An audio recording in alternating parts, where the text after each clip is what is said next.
नमस्कार दोस्तों, कैसे हैं आप लोग। मेरी चैनल में आप सभी का स्वागत है। मेरी चैनल रंगीन राह है, ये रोड टू सक्सेस से रोड टू स्टार्टअप। दोस्तों, ये तो मेरा स्लोगन ही है। एनीवे, आप लोगों का बहुत प्यार मिल रहा है, आपका प्यार सर आँखों पे। दोस्तों, इसी तरह से आप मेरी चैनल को बढ़ावा दीजिए तो आपको बहुत से अच्छे वीडियोज़ मैं देते रहूँगा। दोस्तों, आप अगर नए हो तो मेरी चैनल को सब्सक्राइब कीजिए और बाजू का लाल बटन दबा दीजिए। उससे आपको क्या होगा कि आपको हर एक वीडियो की सबसे पहले इंटीमेशन मिल जाएगी और सबसे पहले आप वीडियो देख पाओगे। दोस्तों, आज का वीडियो शुरू करते। आपका दोस्त, आपका होस्ट विपिन कुमार। दोस्तों, क्या पर्दे पर ही जोड़ियाँ बनती है या तो पर्दे पर जो जोड़ियाँ बनती हैं वो एकदम फेमस हो जाती है, फिर वही जोड़ियाँ चलती रहती, पब्लिक को भी वही अच्छी लगती। यहाँ पे तो जो देखने वाले हैं उन्हीं को जो अच्छा लगा वही अच्छा होता है। उनको जो जोड़ी अच्छी लग गई, जो हीरो अच्छे लगे, जो हीरोइन अच्छी लगी, उन्हीं की जोड़ी को वो पसंद करते हैं और वही जोड़ियाँ फिर आगे बढ़ती जाती है। वैसे ही स्टोरी या तो फिर कहानी के लिए जो भी बनना है, जो बनाते हैं, कभी कभी ऐसा होता है कि राइटर तो अलग अलग होते हैं, लेकिन बाद में एक ऐसा वक्त आया जब सलीम और जावेद दोनों की जोड़ी ने बहुत अच्छी फिल्में लिखी, बहुत ही प्यारी सी फिल्में लिखी और उनका नाम एक बड़े अक्षरों में आने लगा। टाइटल में देखिए या तो फिर पर्दे पे देखिए, जो पर्दे 16 सीटर्स जो आते थे, जो पोस्टर्स लगते थे, उसमें पहला नाम उन्हीं का होता था, ए फिल्म बाय सलीम जावेद। इतना बड़ा नाम उन्होंने दिया था क्योंकि उनकी जोड़ी का कहानी लिखना यानी कि फिल्म की सक्सेस की 100% गारंटी होती थी। दोस्तों, ये जोड़ी इतनी फेमस हो गई कि अमेज़न वाले ने सोचा कि जो जोड़ी दूसरों को जो प्रमोट कर सके, जिन्होंने कहानियाँ इतनी अच्छी बनाई है, जो जोड़ी ने बहुत अच्छी कहानियाँ बनाई है, तो उस जोड़ी पे उन्होंने एक वेब सीरीज़ बनाना सोचा है। तो वो लोग अभी साथ में आ रहे हैं। तो दोस्तों, आखिरी बार आ रहे हैं। क्या हुआ कि उनकी जोड़ी तो 81 में ही शायद टूट गई थी और वो जोड़ी टूटने के बाद उन्होंने साथ में कभी काम नहीं किया। जावेद अख्तर साहब गाने लिखते थे और सलीम जी भी कभी कभी गाने लिखते थे, लेकिन कहानियों से दूर हो गए थे। सलीम यानी अपने सलमान खान के फादर और जावेद अख्तर यानी अपने जावेद के बेटे यानी फरहान अख्तर। दोस्तों, वो भी एक्टर है सलीम जावेद के। सलीम जो है वो सलमान खान के फादर है, वो भी एक्टर है। दोस्तों, उनकी जोड़ी 81 में जब साथ में थी, उसके बाद जब टूट गई तो उन्होंने बहुत सी 28 फिल्में उन्होंने साथ में लिखी थी और 28 फिल्में इतनी हिट हुई थी कि उन्हीं के ऊपर एक फ़िल्म बनाई जाए। तो अमेज़न प्राइम ने उनके ऊपर एक वेब सीरीज़ बनाने का सोचा है। तो जैसे मैंने टाइटल में दिया है कि एक बार साथ में, यानी बहुत बार मुश्किलों के बाद, मतलब बहुत सालों के बाद, 81 के बाद दोनों साथ में आ रहे हैं। तो दोनों के ऊपर फिल्म बनेगी। दोनों कहाँ से है, कैसे है, बैकग्राउंड उनका बताया जाएगा, सब कुछ बताया जाएगा। तो दोस्तों, क्या है कहानी वो मैं आपको बताता हूँ। दोस्तों, अमेज़न प्राइम जो डॉक्यूमेंट्री लेके आ रहे हैं उसका नाम है एंग्री यंग मैन। वो मंगलवार को डॉक्यूमेंट्री जो उनकी रिलीज़ हुई है उसका ट्रेलर रिलीज़ हुआ है। उस इवेंट पर जावेद अख्तर ने एक अनाउंसमेंट की है। वो अनाउंसमेंट हम फिल्म लवरों के लिए और या तो ये कहानी जो जानते हैं और सलीम जावेद की जोड़ी को जो साथ में देखना चाहते हैं, उनके लिए बहुत ही एक्साइटमेंट की बात है।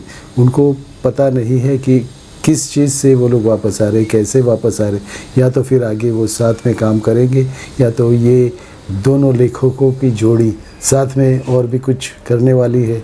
तो एंग्री यंग मैन करके एक सीरीज़ बन रही है उनके ऊपर, तो उन दोनों पे बन रही है। तो वो कहानी लेके आ रहे हैं। हिंदी फिल्मों की दुनिया में एंग्री यंग मैन की जो विस्फोटक एक छवि लेके आए थे, उसी से तो अमिताभ जी की जो छवि बनी थी एंग्री यंग मैन की, वो बनाने वाले भी यही थे।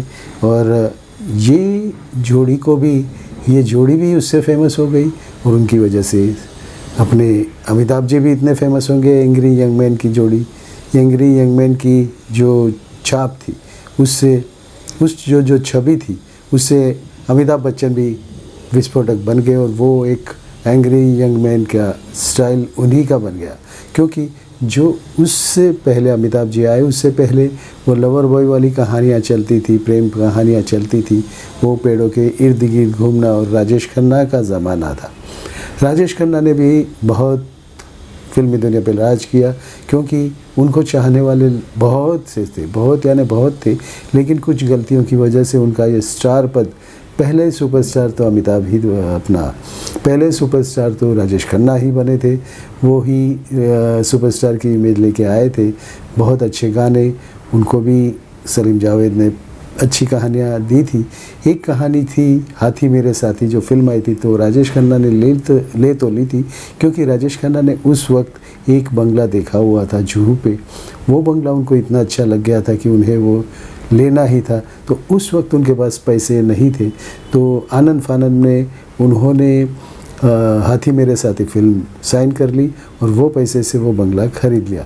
वो बंगला राजेंद्र कुमार का था, आशीर्वाद बंगलो जो था वो राजेंद्र कुमार का था। पहले स्टार जुबिली स्टार से सुपरस्टार ने वो बंगला ख़रीद लिया, तो उसके लिए वो उन्होंने ये फ़िल्म ख़रीदी थी, वो फिल्म ले ली थी। बाद में सलीम जावेद को कहा गया कि आप इस कहानी को इस तरीके से बनाइए, क्योंकि ये कहानी में तो मुझे समझ में नहीं आता कि हाथी हीरो है या फिर मेन हीरो कोई है। तो उस कहानी को इन्होंने ऐसा चेंज किया कि उसमें राजेश खन्ना हीरो बन गए और कहानी भी हिट हो गई, क्योंकि चलता था, चढ़ता सूरज था, तो सभी कहानियाँ उस दौर में चल गई। तो दोस्तों, सलीम जावेद का वो भी हाथ था राजेश खन्ना को बनाने के लिए। लेकिन बाद में जब राजेश खन्ना का जो अकड़पन जो आ गया, जो बात आ गई, उसके बाद इन्होंने भी सोचा कि हम तुम्हारे अगेंस्ट में एक एंग्री यंग मैन यानी बिल्कुल ऑपोजिट वाला इमेज वाला कोई पेश करेंगे और किसी हीरो को बनाते हैं। तो उन्होंने अमिताभ बच्चन की ऐसी फिल्में बनाई, ऐसी कहानियाँ लिखी अमिताभ के लिए कि उनकी छवि एंग्री यंग मैन की बन गई। तो उसी पे ये कुछ डॉक्यूमेंट्री बन रही है। तो दोस्तों, वो जोड़ी को फिल्मी लोग जो भी है, फिल्म के चाहने वाले हैं, वो तो भूल नहीं सकते। उन्होंने जो इतनी जानदार और शानदार फिल्में लिखी है, त्रिशूल, काला पत्थर, शोले, जंजीर, दीवार, ये सब जो फिल्में उन्होंने लिखी है, तो वो आइकॉनिक जोड़ी बन गई थी। इतनी प्यारी सी कहानियाँ थी और बहुत अच्छी कहानियाँ, और उन्होंने राइटरों को एक स्थान दिलाया। पहले राइटरों का नाम आता ही नहीं था पर्दे पे, या तो पर्दे पे तो आता ही था, लेकिन जो पोस्टर्स बनते थे उसमें आता नहीं था, कोई पूछता भी नहीं था, और उनका दाम भी ठीक ठाक चल ही रहा था। लेकिन इनकी जोड़ी ने जो दाम लेना शुरू किया, कहानियों में जो जान भर देते थे, उसकी वजह से राइटरों को भी बहुत अच्छा मकाम मिला। दोस्तों, ये एंग्री यंग मैन की जो कहानी है, इन पे जो डॉक्यूमेंट्री बन रही है, उनकी बात करें तो सलीम जावेद से जब पूछा गया कि आपकी जब ये डॉक्यूमेंट्री लॉन्च हुई, जावेद अख्तर से अनाउंस कर दिया कि अपने पुराने साथी सलीम के साथ वापस आ रहे, तो लोगों को लगा कि वो लोग वापस जुड़ रहे, वापस कहानियाँ वो लिखेंगे। लेकिन लोगों को कन्फ्यूज़न ये बात का था, आइकॉनिक बॉलीवुड डायलॉग देने वाले इस जोड़ी से जब पूछा गया कि उनके फिल्मों से उनका फेवरेट डायलॉग कौन सा होगा, तो उन्होंने ये कहा कि अब आएगा वो। तो लोग कंफ्यूज हो गए कि शायद ये कहानी का कुछ टाइटल होगा, या तो फिर किसी कहानी के लिए, किसी कैरेक्टर के लिए ये लिखा गया होगा। लेकिन ये नहीं है, ये डॉक्यूमेंट्री जो उन पे बन रही है एंग्री यंग मैन, उसकी कुछ बातें उन्होंने कही। जावेद साहब ने ये भी कहा कि सलीम साहब को मैंने बुलाया और मैंने कहा कि हमारी जोड़ी तो टूटी थी, लेकिन एक आखिरी फिल्म हम लोग लिखते हैं। तो उन्होंने कहा ठीक है। दोस्तों, उस इवेंट में जब सलमान खान आए थे और बहुत से फिल्मी हस्तियाँ आई थी, तो सलमान खान ने वो अनाउंस किया था कि लाइन यहाँ से शुरू होती। जो उनकी फिल्मों में, अमिताभ की फिल्मों में जो डायलॉग्स थे, वही डायलॉग्स इसमें यूज़ किए गए। इतर के जो दशक में आप लोगों ने जो कहानियाँ लिखी थी, वो इतनी फेमस हुई थी। उनमें ये भी कहा जाता है कि आप हीरो से ज़्यादा फ़ीस लिया करते थे, तो इस वक्त क्या करोगे, इस वक्त कितनी ज़्यादा फ़ीस होगी।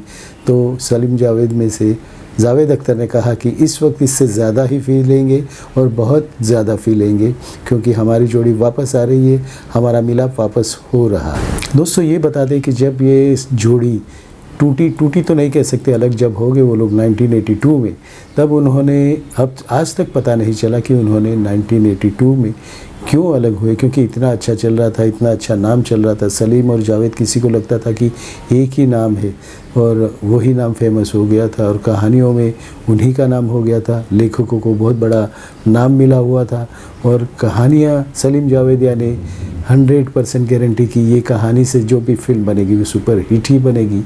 तो वो क्यों अलग हुए थे वो आज तक पता नहीं चला। तो वो भी एक सस्पेंस है, जैसे वो कहानियाँ लिखते तो ये भी एक कुछ सस्पेंस ही उन्होंने रखा था। तो दोस्तों, उस वक्त की जो भी कहानियाँ थी उसमें बहुत सी कहानियाँ ऐसी थी, जो स्क्रिप्ट ऐसी थी कि दोनों के अलग होने के बाद भी उसमें से फिल्में बनी हैं, जो और फिल्में बन भी रही है और बनी है। जो आखिरी कहानी उनकी मिस्टर इंडिया थी। मिस्टर इंडिया कहानी जो थी, उसके बाद ये लोग दोनों अलग हुए थे 1982 में।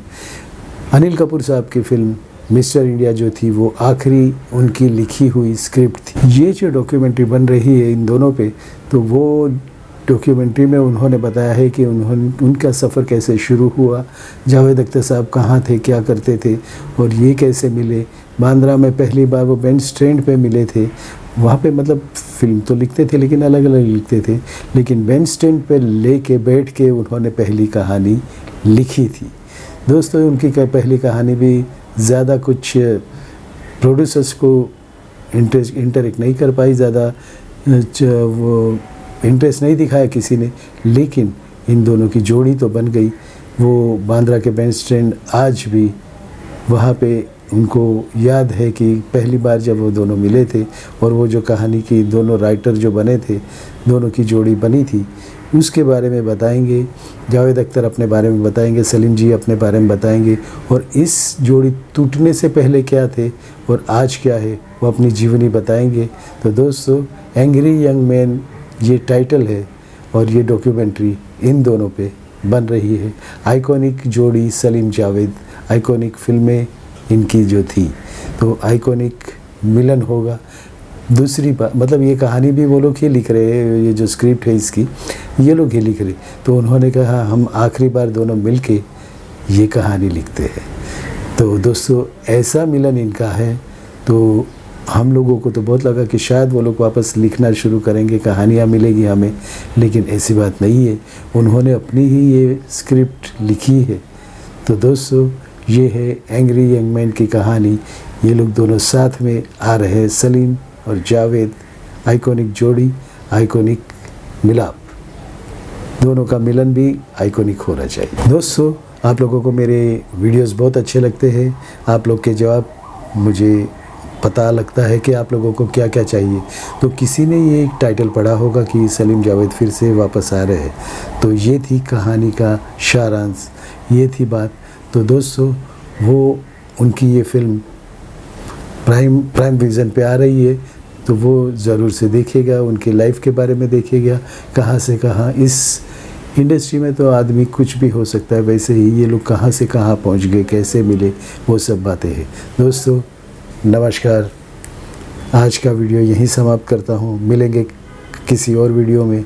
आपके साथ आपका दोस्त, आपका होस्ट विपिन कुमार। भारत माता की जय, Vande Mataram, I love you friends. और किसी ने मुझे कहा है कि आप जय श्री राम बोला कीजिए। ठीक है, आप जो कहोगे वो मैं कहूँगा। जय श्री राम, नमस्कार।